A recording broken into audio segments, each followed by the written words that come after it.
Hi, are you facing the error code number 40? Then don't worry, I got an easy fix for you. Just follow the tutorial. First, you need to open the command prompt, click the window button and type cmd and run the command prompt as administrator.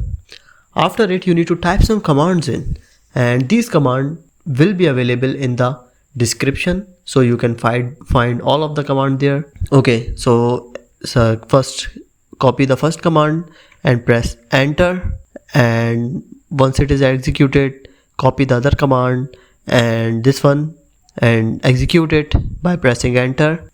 Once this command is also executed, then you need to copy this command, execute this command, and after it you need to type this command and press enter again. Once this command is executed, you need to type this last command and press enter, and once all of the commands are executed, you need to do the last thing, which is restart your system, and after doing that your problem should be fixed.